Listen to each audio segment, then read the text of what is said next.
नमस्ते, मैं रश्मि। आज बात करते हैं your silence is a victory. आपका चुप रहना आपकी ताकत है, आपकी जीत है। हर बात पर रिएक्ट करना ज़रूरी नहीं होता, हर बात को प्रूव करना ज़रूरी नहीं होता। सुना है कितनी बार, एक मौन एक चुप 100 को हराता है, पर मानते नहीं है ना। हमें तो आदत हो गई है हर बात पर जवाब देने की। उसने कुछ बोला तो जवाब, इसने कुछ बोला तो जवाब। आपस में कोई गॉसिप कर रहा है किसी के बारे में, आपके बारे में, तो डिफेंड करना, नहीं वो ऐसा नहीं है, वो ऐसा है। ज़रूरी नहीं है कि हर बार हमें जवाब देने की आवश्यकता पड़े। आपको लगता है कि अगर हम बोलेंगे तो हम जीत गए, पर ऐसा नहीं है। अगर आप चुप रहेंगे तो आप जीत जाएंगे।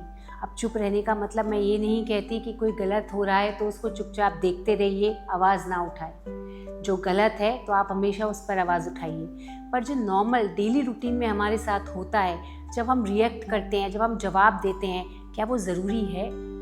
ठहराव हमें यही तो सिखाता है कि हमें कैसे रिएक्ट करना है, कैसे बात करनी है। जब कुछ भी ऐसी सिचुएशन आए तो 2 मिनट के लिए पीछे हट जाइए, ठहराव में जाइए और सोचिए, क्या मेरी पीस इम्पॉर्टेंट है कि ये सब जो बातें हो रही हैं ये इम्पॉर्टेंट है, या जो वो इंसान मेरे लिए मिसअंडरस्टैंडिंग लेके बैठा है वो इम्पॉर्टेंट है। I don't think so. मेरे बारे में कोई क्या सोचता है, क्या बात करता है, मेरे लिए वो इम्पॉर्टेंट है। मेरे लिए इम्पॉर्टेंट है मेरी पीस। उस पीस में रहने के लिए मुझे क्या आवश्यकता है? अपने आप को मैं डिफेंड ना करूं, उनसे जाके लड़ाई झगड़ा ना करूं, उनको जाके जवाब ना दूं। क्या करना है? मेरे को ठहराव में जाना है, क्योंकि मुझे पीस में रहना है। तो मेरे लिए उनकी मिसअंडरस्टैंडिंग से ज़्यादा ज़रूरी है मेरा मौन रहना। अगर मैं मौन रह लूँगी, जब मैं रिएक्ट ही नहीं करूँगी, तो मैं सामने वाले को अपनी खुशियों की चाबी नहीं दे रही। वो तो चाहते हैं कि मैं रिएक्ट करूँ, मैं जवाब दूँ, पर मुझे देना ही नहीं है। अब इसमें बताइए, जीत आपकी हुई कि आपकी हार हुई? हार सामने वाले की हुई और जीत आपकी हुई। इसका मैं आपको एक एग्जाम्पल देती हूँ।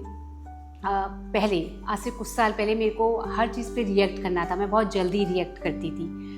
कुछ ने कुछ बोल दिया, क्योंकि मैं बहुत ज़्यादा सच्ची चीज़ें मानती हूँ कि मुझसे सच बोलो, क्योंकि मैं सबके बारे में सच बात करती हूँ, सच बोलती हूँ। तो मुझे जब सामने वाले का पता हो ना वो मुझसे कुछ छुपा रहा है, या मुझे उसके बारे में सच पता है और वो बात को पलट के बता रहा है या झूठ बोल रहा है, तो मेरे को वहाँ प्रॉब्लम होती है कि सच बोलो ना, मुझे पता है। और इवन आई डोंट नो तो भी मैं बोलती थी कि आप सच बोलना, कुछ भी हो, XYZ person, whether my sister, brother और फ्रेंड्स और फैमिली, एनीबडी। जब मुझे पता चलता है कि वो झूठ बोल रहा है सामने वाला, तो मेरे को बहुत जल्दी आदत थी रिएक्ट करने की। और जो काम मैंने नहीं किया और किसी ने अगर मुझे ब्लेम कर दिया आपकी वजह से, तो भी मैं रिएक्ट करती थी। एंड उसके बाद वो बात बढ़ती रहती थी।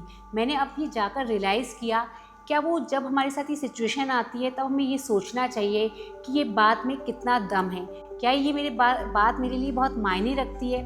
अब मैं जब उस पास्ट में जाती हूँ तो मैं सोचती हूँ कि जब मैं रिएक्ट करती थी, मैं डिफेंड करती थी, जवाब देती थी, वो मायने ही नहीं रखती।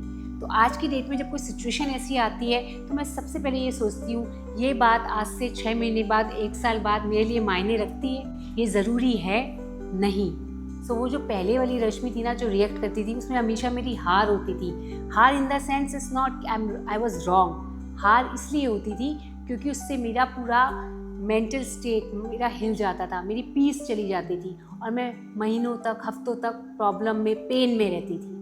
आपको पेन चूज़ करना है कि पीस चूज़ करनी है, ये आपकी चॉइस है। इस पर गौर कीजिए, ठहराव में जाइए और बात को देखिए, उस क्षण को, उस पल को देखिए कि मेरा रिएक्ट करना ज़रूरी है, और फिर आप रियलाइज़ करेंगे नहीं, छोड़ दीजिए। बातों पर फुल स्टॉप लगाइए, पीस चुनिए, मौन को चुनिए। आपकी मौन में बहुत ताकत है। शुक्रिया।